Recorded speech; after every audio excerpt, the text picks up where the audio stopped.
to start today. We'll cast everything in the end, but like I said, just to start off with, I mean, those matches are just going to be... Just the way it works out usually, guys, is it makes sense to do one player on stream 4 times in a row, because then the next opponent can always be the player on break, and it just makes for a smooth experience. It means that we never really have downtime outside of vetoing. And the only issue is if we do that, you see someone kind of a lot at the start, and then I typically try and do one of the... I try and keep the hype matches for a bit later and stuff, so... Alright, guys, let's do some introductions. Enough of me spattering on about other things. In the bottom left-hand corner, the red Protoss player is herO. Taking on in the top right-hand side, blue Terran player here is Team Liquid's Kelazhur on Lazarus Waste. Wow, this map looks bunkering, right? This looks wild. Rocks on these upper left bases. This is a freestyle map, if I'm not mistaken, so a lot of rocks on these left bases. So every base past base 4 has rocks on it. There's rocks over here as well. Dustin Browder, did you make this map? Did you make this map? Maybe. Let me tell you a little bit about this map then, guys. So, this is by Hyper1. As Probe now again an SCV. Fun start. The central terrain is inspired by Dreamcatcher. I can absolutely see that. All of these kind of rocks and ledges and line of sight blockers. Dreamcatcher was a map with a green tile set way back when. If you guys might remember, I think start of Legacy or end of HOT, something around then. I can't remember exactly when it's from, but yeah, I can see some similarities there. Tanks cannot siege behind a cliff so that they can attack either third base, except near the entrances of the base. The first 4 bases for each player are standard, but the remaining 3 bases have 2 extra mineral patches. Oh, so all of these are 10 patch bases, which means there's more minerals on them than usual, but they're also all blocked by rocks, which means that you can't take this space super quickly without knocking the rocks down to gain access to the extra patches, so that kind of makes sense. So yeah, there you go. That's how this map is in the freestyle category. That's how it's a little bit different, a little bit unique today. As we get this all set up. Guys, this is going to feel bad. I'm going to run 1 minute of ads right now because it took us so long to get in game. If we don't run 1 minute now, I'm very worried it's going to run during the game at a more important part. So I'm just going to do 1 minute now while we can. I know, it sucks. It's just the world we live in. We live in the ad revolution on Twitch nowadays. There's nothing we can do about it. Apart from subscribing, because then you get ad-free viewing. Whoa! I mean, I'd rather run a minute now when nothing's going on than in 5 minutes down the line when there's potentially a game-ending fight, right? So, just one of those days. We had a couple of long games in a row with Kelazhur against Zeus, so because of that, it's just a little bit behind on the ads. Reaper is gonna come across for the moment, so Reaper gonna go journey and across the other side for a bit. What's up, Emperor? Oh god, that's a name. Emperor Decibels, I believe, on the Prime sub. Thank you so much for the Prime. Much appreciated. Thank you so much. Yeah, PvT, guys. I guess I haven't really talked much about the matchup or what we're going to expect here. A lot of focus on the map, as there should be, of course, in the map contest tournament.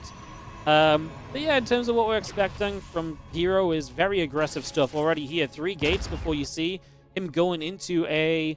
before you see him going into a tech structure. And that's just herO all over. Any kind of aggression, something that gets some units quickly. He loves that kind of style of play. He's got a couple sentries here as well, so he's got force field potential. He can also just scout with hallucinations effectively throughout the early game as well. A lot of different possibilities there as that Cybercore is going to finish up the warp gate. And there is our Twilight Council now coming through. So we are going to see a Twilight on the back of this, which makes sense. You've got a lot of gateway units early. Getting those gateway units an upgrade at some point is almost always going to be valuable. Look at the Reaper Cliff. This. It's like a little face. Hi. He's like 2 eyes and a little smiley face. A little smiley face and a nose. I don't know.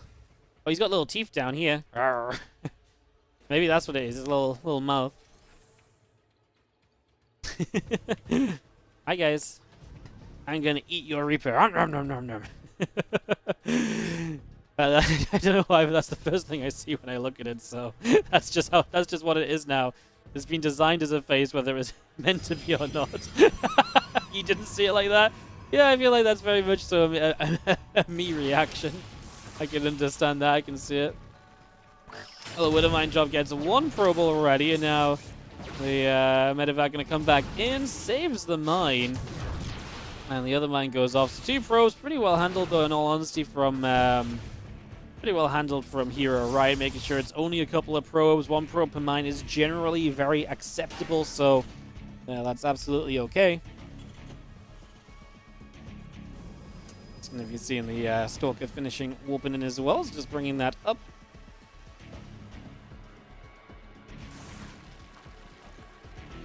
And yeah, I mean, Blink's going to be done soon. Obviously, without the Blink early, by going kind of 3 gates, then Twilight, you don't get as much pressure with the initial Blink time because Blink is just so much later. So hero's a bit more set back, taking the third, batteries are online, just really looking to be defended right now.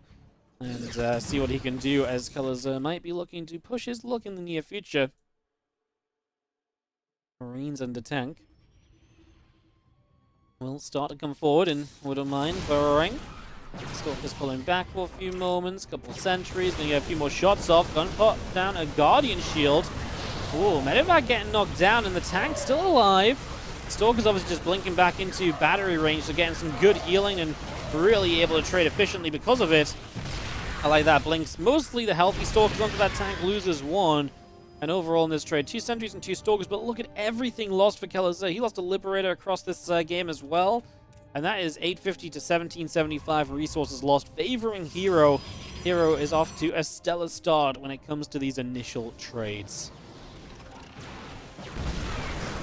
Stalkers come through, and we're going to knock down a siege tank. These other few Marines being knocked down as well, and this actually might just transition straight up into a situation Kelazhur can no longer survive in, which is brutal, but sometimes that's just what herO does to you in a PvT. He just says, nope, you lost too much, let me just take full and complete advantage. He's going to drop down to 4th base at the very least. And this map's big. This map feels big at the very least. I mean, it looks big as well. I feel like it's just so sizable as... Yeah, so far just the regular 4 bases being taken, not going to work his way. I mean, he's not really had a chance to go through the rocks in the bottom right. I mean, we expand so quickly nowadays. I kind of like it for that reason, right? You know, it's a good idea. You know, you have extra resources available bottom right, but it does take you longer to get there. And that's kind of cool because so many people want to expand so quickly in this day and age of StarCraft 2. It can actually give you a good reason to expand more slowly instead of just spamming down expansions as quickly as possible, which is kind of the common day plan in the world of, well, like 10 of the matchups that exist. And how many matchups are there? 6? So apparently hit each matchup twice. I guess both sides of it, right? Interesting. Nice little scan. Picks off the Observer as Kelazhur trying to stabilize here off of the opening, which his push just didn't do enough and never really got into position. herO traded very efficiently early, and obviously has slowed down Kelazhur's ability to then take a 3rd base and everything else after that.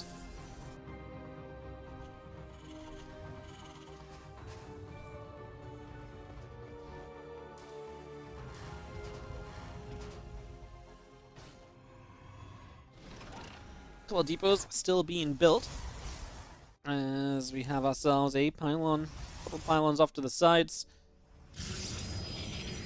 So far so good there.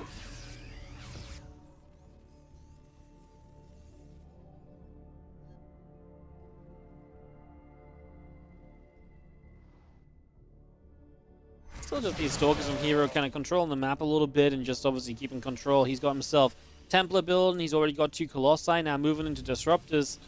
I don't really have much to add. I mean, this has turned into a pretty passive game. I actually like what herO's done over here. He's set up pylons in every avenue, so he's got really just spotters, because there is a lot of different ways to move across the map, and he's basically set up a kind of a not really a barricade, but like a there's kind of like a border of pylons, right? So he will have full info if Kelazhur tries to pass that border and tries to break into his section of the map. And this is, I guess, kind of something you can do too. It's not the fastest warp-ins off these pylons because they're not connected to gateways, but they still warp in.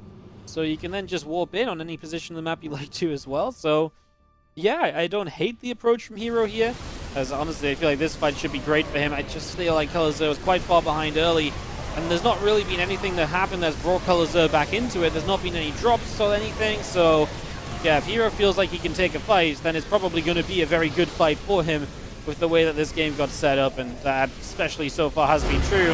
GG well played. We're about to see a lot more workers dying off there as herO does pick up game number 1 in this best of 3.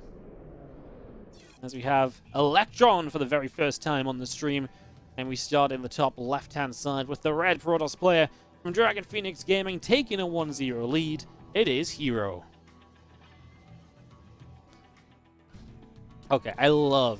One of my favorite color combinations is like this sort of like yellowy, kind of like yellow and black together. I always thought as a kid, it was like really sad. I was like, I had like a little Scalextric set. I had a card that was like black with like yellow tints on it. I was like, oh, it's so cool. Oh, I always like it. And this map immediately, I was like, oh, yellow main base. Maybe would have liked to see some more yellow on the mini map around the map, but it does have those tints otherwise. I like it, man. Again, the aesthetics of all these maps so far have been absolutely wonderful. It's great to see more of them. Yeah, should we talk a bit about Electron then quickly before we start talking about the actual game? Let's tell you guys a bit about Electron. I believe this map comes in on the macro section.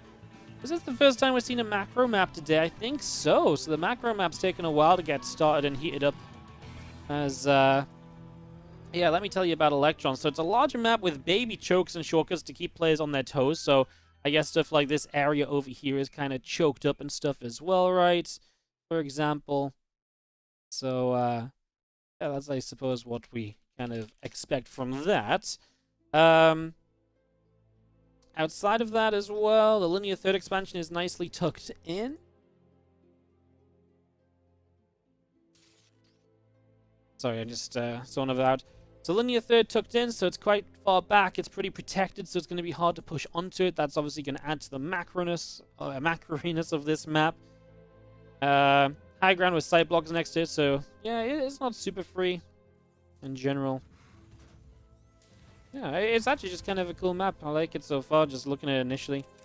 I'll read more about it next time, I think, guys. Sorry, I'm trying to multitask because I've got a game I have to set up on the other side, so just trying to, like I say, multitask a little bit, so apologies while we get other games set up and so on. My apologies, like I say. So yeah, let me put someone's camera on. Okay, let me read the rest of it. So the triangle third has several entry points, but much tighter chokes. So whichever choice the area leading out from the natural provides good flanking opportunities if the attacker overcommits. The Xel'Naga tower on each side of the center gives vision of important attack paths, which makes a lot of sense as well, holds the middle and so on, and the larger kind of attacking paths up the left, and there's obviously some rocks you can open up to have some funner pushes. And what else? So destructible debris closes off large paths in the early stages of the game, so that's this. So this basically stops some of the larger attack paths through kind of more or less the middle. Small alternative routes are hidden behind line of sight blockers, which is obviously kind of cute. And the bridges in front of the triangular third are partly blocked by destructible rocks to gradually open up the map as well. So, yeah. So that's that. So this map kind of, it gets more... Really kind of the map develops as time passes by. Because as time passes by on this game, you will see just a lot more possibility, a lot more openings, a lot more pathways being accessible. As the Proxy Oracle comes in from herO, so let's get back on track here. And we are going to be seeing already a couple of kills, 2 SCVs, a couple Marines. This is a proxied Stargate, so it is looking to do a decent amount of damage as we get 3 SCVs, about 3 Marines, I believe. And the Oracle gets out, a bit of damage taken. 2 probes died so far in this game, as we focus a bit more on the game side of things again, guys. Sorry. Like I said, obviously, it's a map contest, so it's fun to talk about the maps a bit, but don't mean to completely lose control of what's happening early as this Oracle moves in, a couple of SCVs going down.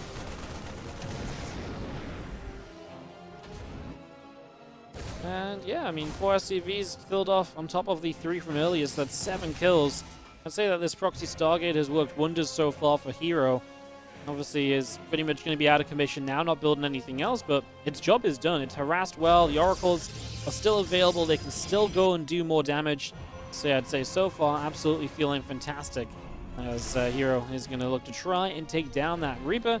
The Adept trying to chase it down. There's a +1 armor upgrade coming into the back of the main base off the Forge. And the Immortal coming off the Robo facility as well. So all of that still being brought into play rather nicely and rather quickly. Missile turret coming in as well. After Marines step forward to take on the Oracle, which gets pushed away in an instant. So that gets turned around. Stimpak, Combat Shield all on the way up. And now the Oracle just getting here a few moments before the turret is done for 2 more SCVs. How frustrating for Kelazhur.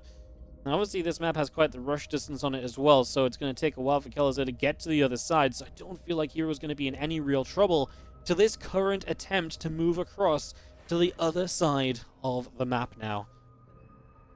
I mean, let's see, he's like halfway across. When I started that sentence, he just said out, and it was quite a long sentence as well. So, yeah, taking a little while. Not sure how effective that's going to end up being. I suppose that's what we're here to see as our Marines get across. Man, there's sentries, there's a battery. I just really can't imagine this is going to get too much done, no? Combat shield is finishing as well. Our Marines do have their upgrades. They have stim and combat shields. Just don't think the opportunity is there. What's up, everyone from the Hearthstone stream? How you guys doing? Hope you guys have enjoyed some nice comedic StarCraft this morning. This is where you can watch some high-level StarCraft. As we're in the TLMC tournament phase, new maps that will potentially make it to the ladder in future tournaments from TLMC 17, which is currently open to vote on as well, by the way, guys. You can ! vote in the chat if you want to actually see the votes. You can go and vote and do vote, because that's how we decide the TLMC winners. So do make sure you go and vote on the maps. Maybe not today, because obviously you haven't seen them all yet, but maybe as the days come by, remember that you can vote. But if you already believe that your votes are good... Oh, did I not add the vote command? Got him. Everyone's trying to vote, and you guys can't even vote. Yeah, I don't know what happened there. Is WardiBot turned on? WardiBot! Okay. Yeah, okay, guys. There was a WardiBot vote command. I think I pressed the wrong thing here. Yeah, I think I fixed it. The command already exists? WardiBot's just broken. Huh?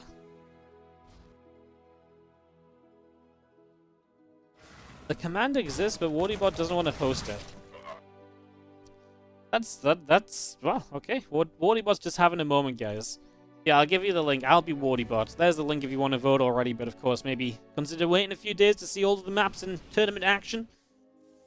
As here comes our Prism, so a couple of Immortals dropping in, back to the actual gameplay as a couple of SCVs pull in. I mean, the problem with this is, for Kelazhur, you're going to lose stuff for free, and the Immortals are just going to get out without issue. That's the power of this harass that herO is applying. As, oh, maybe not if the Marines get the flank, but there's a lot of dead airspace on this map. Kelazhur starts 2 Vikings. Recall should be available, right? Yeah, but herO doesn't waste any time at all. He just recalls immediately, so knowing that he doesn't want to end up in any trouble or anything, just get that Prism and 2 Immortals out of there. Good attempt from Kelazhur, as that's going to happen. We're just going to be seeing our Bio Forces going to come back up, take the tower, and Kelazhur's controlling the tower quite nicely. He's controlling the map quite well. Up on workers as well. Kelazhur's actually in a pretty nice little spot here when you look at the worker count and everything, right? Which is kind of surprising when you think about how this game has gone. It's actually very surprising, though. What the hell's happening? Kelazhur is absolutely rocking this position in this game so far. Huh. Did herO overcommit to defense and I just got caught up and trying to fix WardiBot? herO lost both oracles? That shouldn't mean he's like down 9 workers, though. I actually saw the oracles dying, but I mean, it almost feels like herO's 2-base all-in, but then I'm not sure if this is realistically a 2-base all-in that can win the game. Kelazhur's got a lot of units across the map, which is going to be his biggest problem right now. I mean, it could also be his biggest savior, setting up something of a base trade. It's going to get very interesting very quickly, isn't it? Absolutely. He needs to do more with these Marines and Marauders. He needs to go and shut down production. 4 Widowmines burrowing. Oh, 2 of them get to burrow. They do reasonable amounts of damage. Kelazhur's army supply is the same as herO's right now. Obviously, Kelazhur is needing to make sure herO doesn't really get any more warpins if he can do so. There's a Colossus defending the main. Okay, this is actually going to become a very close, interesting base trade, I think. This has really got a lot going for it as SCVs pull forward here. Colossus, one of them goes down. That's a big deal. Any sort of splash damage being lost is only going to help Kelazhur out in the end, as we do have the Vikings here helping out. These medevacs are out of energy, so the Bayouds can't be healed. They will knock everything down, and this is 40 supply each right now. The missile turret was getting some shots on the Colossus as well. Everything counts in this sort of situation. Okay, Kelazhur will float away, evacuate. He's got some SCVs moving away as well. Whose army do we like more at the end here with everything that's left? I actually think I like Kelazhur's army more against 1 Colossus and a couple of Immortals. There's a few Marauders. I love the couple of Vikings, although you gotta be careful. I mean, so much of this will come down to the fight. It's not like herO doesn't have Stalkers to help. I think I like it for Kelazhur the most, because Kelazhur should be able to get some mining going, and maybe even rebuild a couple of units before herO can. herO's got to rebuild the Nexus. Kelazhur sending his CC to the top right-hand corner. That seems to be his game plan. That seems to be where he wants to create a hideout to set back up in. Oh my goodness.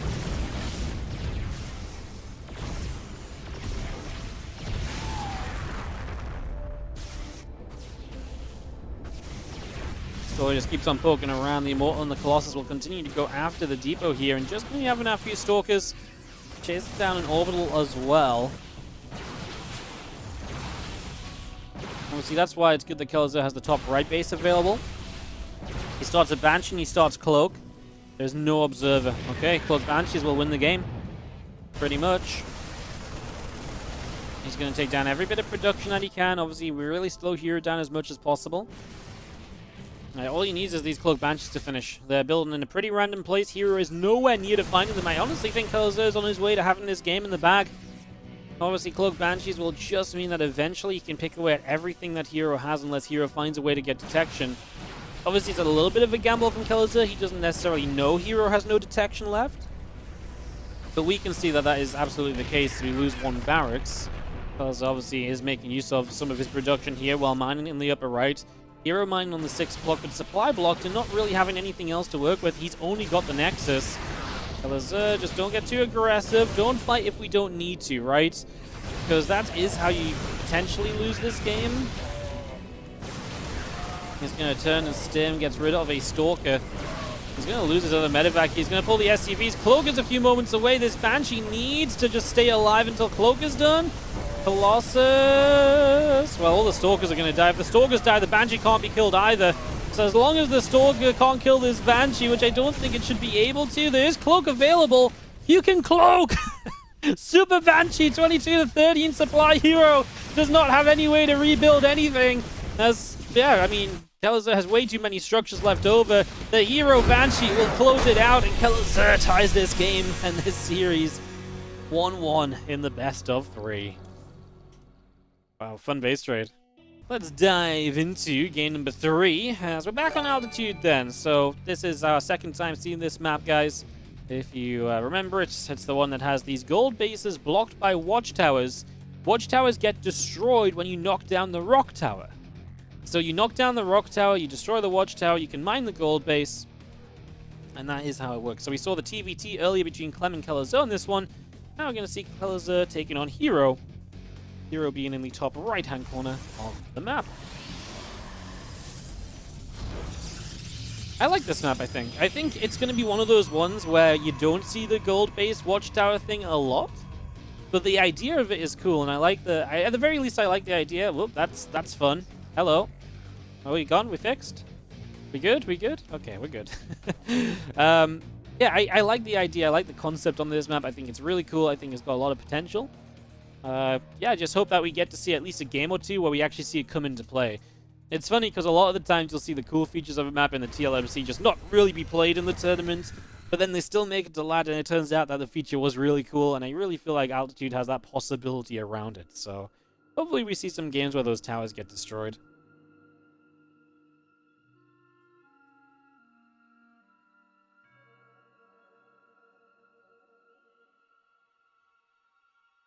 Yep, there's the tower, guys. So again, this is the watchtower, and this is the rock tower. Important difference.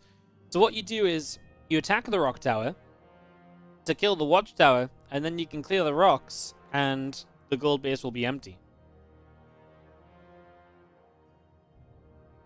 Very fun.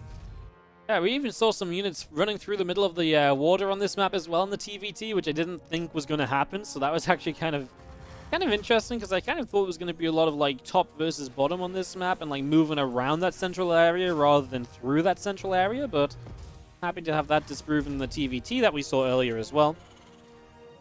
Very cool.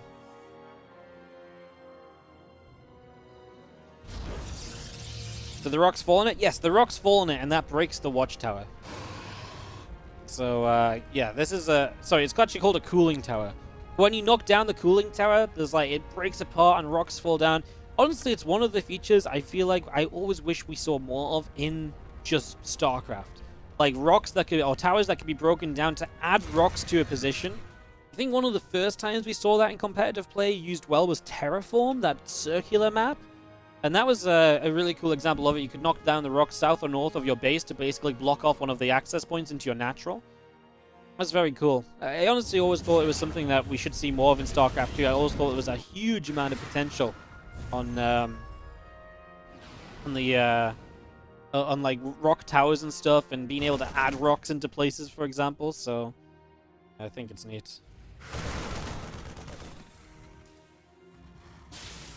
Rain's gonna go chase the Adepts down into the corner. As we do have Adepts actually taking some damage. Can we kill one? They both shade out alive, but both damaged, so maybe easier pickoffs for later for Kelazhur, or even right now as the Hellions show up and these Adepts. We're not quite expecting the Hellions because they just walked right back into trouble there. They just walked straight on into it, didn't they?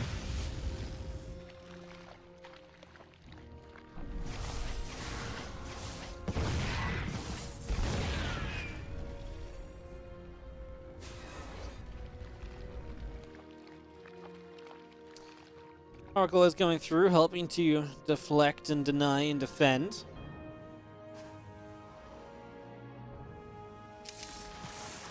I see a couple of Widow Mines getting burrowed up, and the Oracle just getting turned back around.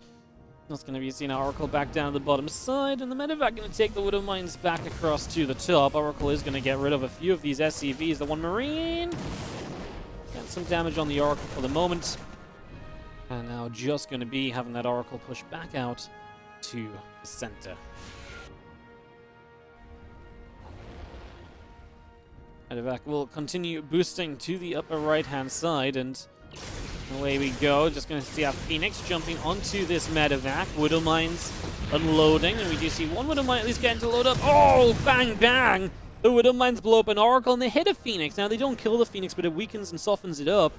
Honestly, considering that this Widow Mine drop got caught, this wasn't so bad. Actually getting an Oracle kill in that scenario, I feel like is kind of incredible, actually. That is not something I expected to happen. So yeah, that was actually kind of cool, considering what it was looking like it was going to be. With the armory up, Kelazhur invested quite a lot into these Widow Mines as well, and it's nice that they get to stick around a bit, and there's going to be the next drop coming along. With the Widow Mines still alive from before, that new drop might have a better chance of actually coming into play, while these mines still are being dealt with. The double lift, he's only halfway across the map with the new drop, so probably not going to be the case, but yeah, okay. Let's see what he can do. This Adept is a great spotter, exactly where it needs to be to see this Medevac coming in. We're going to start to unload some mines early, as you do see the Phoenix and the Oracle coming in. 2, 3 of the other 4 Widow Mines. Wow. Just get lifted, so just denied straight away. Basically, the Medevac should be chased to death now, because obviously all it takes is that boost to disappear. As you do have mines also moving to the center there, going to go onto the watchtower. Maybe blow up the Adept there or something, or just, maybe just have a bait somewhere for the Medevac to fly through, and then perhaps the Phoenix will just follow, and then the Widow Mines will blow it up. Bang, bang! That Phoenix, nice save on the Medevac. Very cool play from Kelazhur, using those mines as a way to get that Medevac out alive. That was actually really cute. A very cute little play, I love it. Alright, well, he gets a Phoenix out of that effort, and overall, I wouldn't say the Widow Mine drops were still really a success. You look at what's been lost, 7 mines and a Medevac, and then it's what? I mean, you only killed 1 probe. Yes, it's nice to kill a Phoenix and an Oracle, but the goal here is workers, and not getting workers means that herO can start building up into all of his more important units and structures and tech. That's going to basically give him a huge advantage going on in this game. So, yeah, definitely turned into a little bit of a problematic scenario.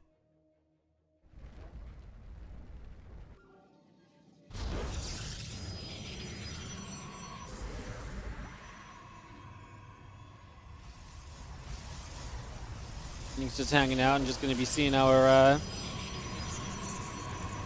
well,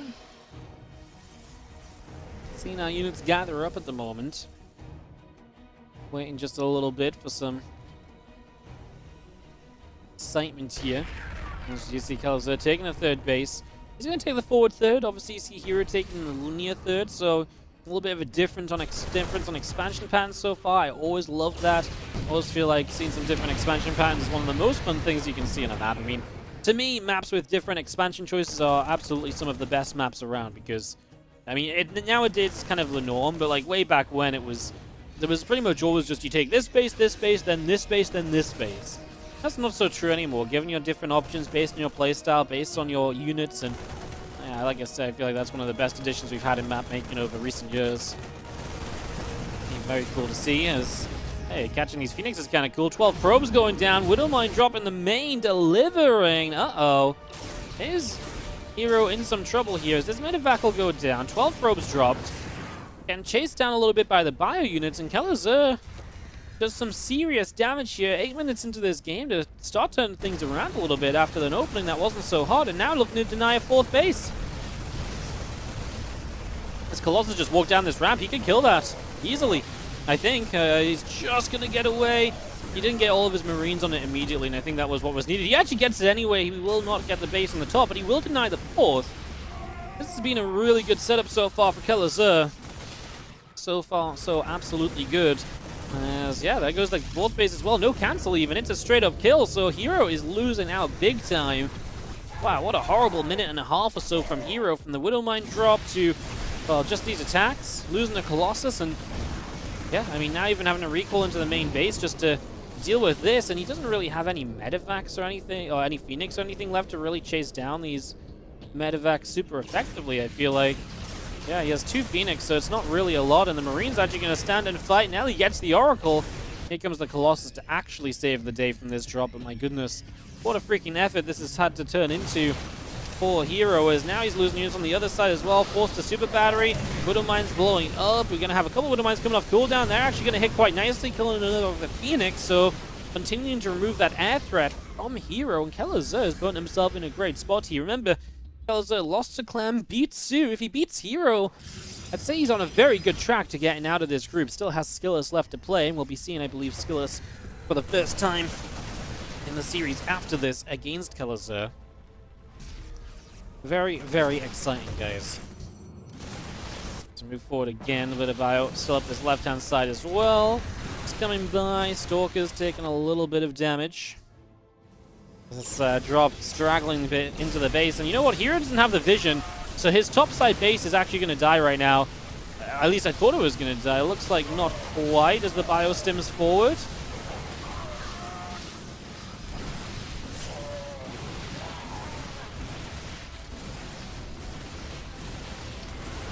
Pull back a little bit now as for a moment Kelazhur hit the rocks. I really thought Kelazhur was going to be able to stim up that ramp and just get straight on top of the base. Didn't quite play out as I thought it was going to. And it's just going to be seeing Phoenix and an Oracle make their way down. With the rest of this army, did Kelazhur just lose a little bit too much here? Maybe he did. I actually really liked how it was going for him. It felt like a few moments in a row it was all about Kelazhur. It was absolutely turned into his game almost, but this counterattack right now could be scary. Okay, I can't quite stand the, the sound of the units walking through the water. I know if it's just a bit too loud, or if it just caught me off guard. Let's do have our warp in back at home. In the end, herO doesn't really push, so the game will settle down once again. Just settling down slightly. A few Zealots are going to come around the far left. This Marine comes up the right, and just going to be having the Phoenix coming through to perhaps lift it off. Zealots will charge forward. Marine will get sliced and diced. And herO trying to recover from, again, just 3 or 4 minutes that was really all downhill for him.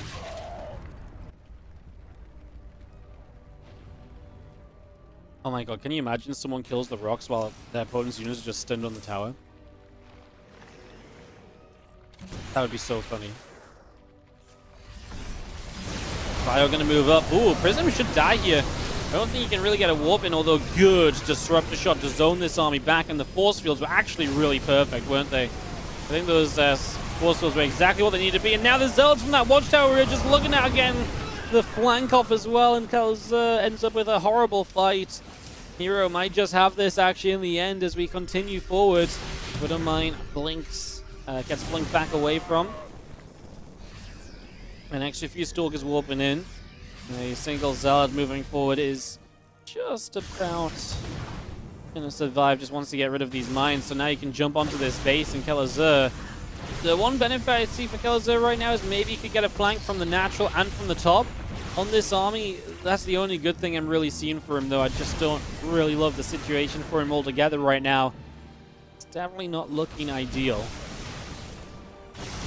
Flanking Disruptor even on the top side, and I like this from herO. He's just hard committing to one side of this attack, trying to just overwhelm, and he's doing exactly that. If the Colossus was hitting the SCVs instead of the CC, this would probably be even more over already. And this is just going to be another Disruptor shot to go boom on a lot of bio, and boom again on some Widow Mines, and everything gets cleaned out. herO is going to take game 3 of this series. GG's. Well played, and herO is going to be able to take this one 2-1. Wow.